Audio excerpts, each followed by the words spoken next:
할렐루야, 행복하십시오. 성령 충만하십시오.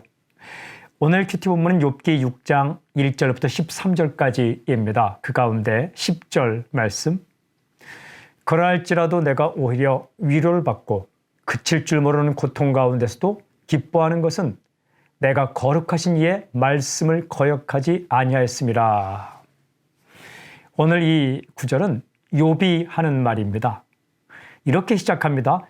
그러할지라도. 그러니까 바로 앞절, 즉 8절과 9절에 보면 하나님께서 나의 간구를 들어주지 않는 것 같고 나를 끊어버릴 것만 같은 생각이 들 정도로 힘든 상황임을 알 수 있습니다. 그러니까 그렇게 힘들지라도, 그런 어려운 상황일지라도 라는 말입니다. 그 다음에 이렇게 기록되어 있어요. 그칠 줄 모르는 고통. 고통이 끝이 없다라는 거예요. 뒤에 9절 11절 13절까지 보면은 더 이상 견딜 수 없을 것만 같다고 고백을 합니다. 그러니까 힘들고 어려운 고통 상황 가운데 하나님께서는 나의 기도를 들어주지 않는 것 같은 그런 생각이 드는 거죠. 그런데 이렇게 기록되어 있어요. 오히려 위로를 받고 그런 상황 가운데서도 나에게 위로되는 것이 있다. 그 다음은 또 이런 표현이죠.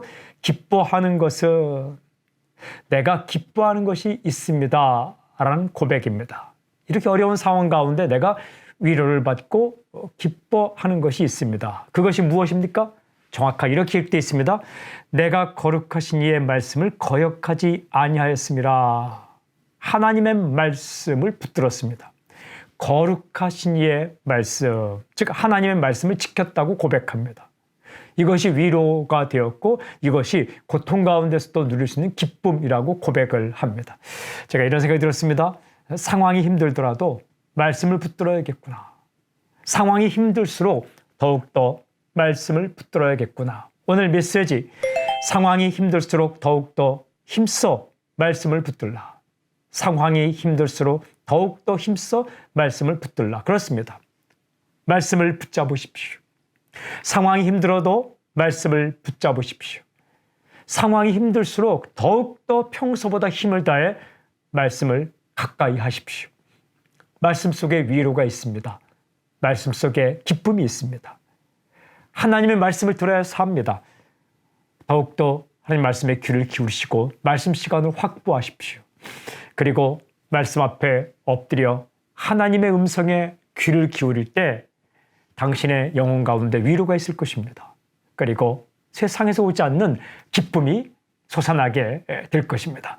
말씀 속에 위로가 있다. 말씀 속에 기쁨이 있다. 오늘 승리하는 하루가 되길 바랍니다. 오늘 저경기도 상황이 힘들고 마음이 힘들 때 하나님의 말씀에 집중하게 해 주십시오. 아멘. 하나님, 어떤 상황 가운데 있든지 어떤 형편 가운데 있든지 하나님의 음성, 하나님 말씀에 귀를 기울이고 더욱더 집중하게 해 주십시오. 예수님의 이름으로 기도합니다. 아멘.